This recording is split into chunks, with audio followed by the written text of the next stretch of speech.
Good morning, everyone. Good morning. Perhaps unbeknownst to you, today is a very, very important day in this church's history and life. But before we get into all of that, I want to introduce myself. My name is Chris Wilson. This is my wife, Carla Wilson. Hopefully many of you know us. If you don't know us, it's a pleasure to meet you today. We're parishioners here at the Falls Church for the last 10 years.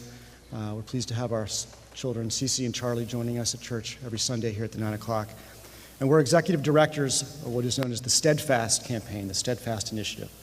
And we're pleased to talk a little bit about that today and kick off what we believe to be an important 5-week journey for this church, culminating in November 23rd on a Commitment Sunday where we're all able to come together and pledge our treasure to the future of the Falls Church. Before I say that, I just want to say thank you everyone for being here. I want to thank you all, for those, especially those that have attended previous roundtables talking about Steadfast. It's a very exciting time, and we're looking forward to it. Carla. Sure. Before I go through your packets, which hopefully everyone got on their way in today, if you're not familiar with Steadfast, all of the information is going to be in this booklet, and you can also talk to Chris or myself, Father Burl, Mother Julius, and there's a large Steadfast steering committee that can answer questions. And for those of you that are sitting in the pews right now, not familiar with it, saying, why now? With everything going on in the world right now, still in the midst of a government shutdown, this feels like, I'll be honest, when Chris came home from a vestry meeting and told me they were thinking of launching this now, my immediate reaction was, like, are you sure? Like, have you guys thought about that? Does this feel like the right time? But to be honest, when I had a minute to sit with it and think of all that's been going on, and then seeing the work and the heart of our church, I realized this is exactly the right time when I think about what the kingdom of God looks like. And I'm failing more and more to find it in the broader world and figure out how can I help build the kingdom of God. I said at one of the roundtables, if any of you had attended those on Steadfast, I feel like it's been a constant game of whack-a-mole, trying to figure out which issue to care most about, which issue can I dedicate money to or time to. And I realize our church cares so deeply and does so much work kind of across the board in building the kingdom of God that I want to see in the world. So this feels exactly like the right time. Also, the roof is literally falling down and we'll lose our grant if we don't get that money. So it's really, really the perfect time to be launching this right now. I'm just going to take you on a quick walkthrough of some of what's in your packets. The most important piece right here is this booklet. This is going to be both kind of informational and inspirational for the next 5 weeks. It's going to be our guidebook through Steadfast.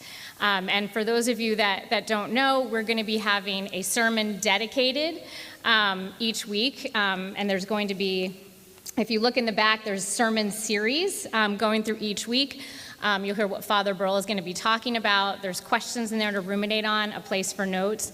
We would really encourage you to bring these each week just to be thoughtful. We're going to learn more. This is new for me as an Episcopalian, learning about generosity as a spiritual discipline and a spiritual principle. So we encourage you to bring these every week to kind of help throughout the 5-week process. There's also a prayer card for every week, including for this week. So if you look in, it starts already. So there's a prayer card for you for each week to keep out in your home, just to kind of, again, reflect on, to sort of help you discern and guide you through this process. And if you haven't paid attention at all to anything I've said so far, please just listen for this one part. There's a blank note card. It is really important for us to know who received a booklet because we don't have a ton of them, and we want to mail some out to folks who weren't able to get one today. So please write your name or your family's name on this card and place it in the offering plate when it comes around. This is really critical for us to know who we need to mail those booklets out, and we don't have an inventory of them to send to more folks than we need to. So please, please, please write your name or your family's name on this card and place it in the offering plate when it comes by. I will also talk about later the commitment card, which is in there, but also don't forget there is a lovely pen. If you, like our family, loses 9 out of every 10 pens that come into the house, this will also be handy to have. So just very quickly, I'm going to go a quick overview of what Steadfast is meant to accomplish and what it is all about. So as you may have seen in the insert in your bulletin today, Steadfast is a capital raising campaign of $3 million over the next 2 years, 2026 and 2027. This encompasses our normal stewardship campaign that we have every year, plus. So you've heard of Disney Plus, you've heard of Paramount Plus, HBO Max. This is Stewardship Plus Max Jumbo Extra Large. This is giving on top of what we normally would all give during our annual stewardship campaign. And again, this is a total of $3 million over the course of the next 2 years. The purpose of this campaign is to really cover 3 core pillars for the church. One, as Carla referenced earlier, is dealing with immediate and necessary repairs to our facilities. One of those is, frankly, repairing the infrastructure of the roof of the historic church, which is in desperate need of fixing. We have received a federal grant for $175,000 to help towards the cost of that repair, but we have to match that grant, and we have to cover the additional cost on top of that grant to cover the cost of that repair. We also have repairs of the boilers in the facility. They desperately need to be fixed, and unfortunately, those are quite expensive to repair as well. So a core part of this fundraising is to raise money to cover those repair costs for our facility. Secondly, a major core component of this is to raise money to balance our budget. If you don't already know, a lot of our operating expenses, a significant portion of our operating expenses, are covered through our investment accounts. They're called, otherwise known as the Dayspring Fund, a fund of money that we received at the time when we came back to this facility 13 years ago from the split, post-split. That money is mainly meant not for operating expenses, it's been for other expenses, but unfortunately we've had to draw down on that account over the many years to pay our operating expenses. The goal of this campaign is to help get us to a flat, budget neutral opportunity where we would have a sustainable budget and not have to tap into the Dayspring Fund going forward. So that's another core component. And this is all in your packet, you'll see it in your packet. And then lastly, building the kingdom. We're doing some amazing things here at Falls Church, both externally, obviously internally, and we want to have some additional funds to help further accentuate and improve upon those ministries, including further funding our True Fund, a fund that we have for emergencies for parishioners who may need temporary funds to cover some emergency expenses. Obviously money to help continue our racial justice work, which is vitally important and which frankly we are a leader on, the Episcopal Diocese, certainly in Virginia, if not nationally.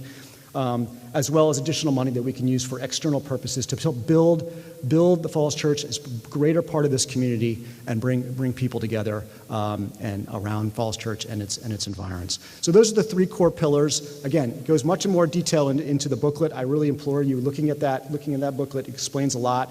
We even have pictures of the roof, and hopefully that'll educate you even more on what exactly we are looking to do.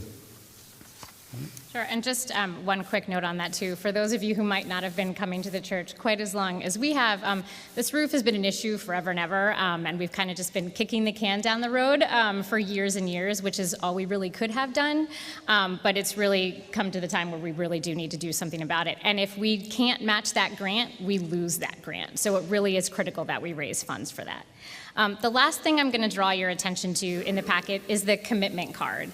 And I want to be clear that we are not asking you for a commitment today, but if anyone's coming in hot and like ready to give right now, even then I would still ask that you consider listening to this sermon series over the next 5 weeks and really discern what a right, meaningful, sacrificial gift is for your family. I feel like it's a learning process for all of us, and Father Burrell has some amazing sermons teed up to walk us through that. So we would just ask you to hold on to this for now, but feel free to take a look through it. As Chris said, it really is giving, your typical giving over 2 years, plus what additional amount you'd like to give beyond that.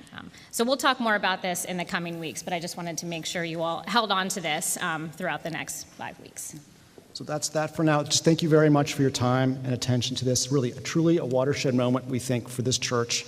These next 5 weeks are really going to set us on a path for increased sustainability and really, demonstrating that we're here for decades and decades to come. So thank you all very much, and we look forward to talking to you further about Steadfast. I think we have a video that will be playing soon. Thank you. Thank you.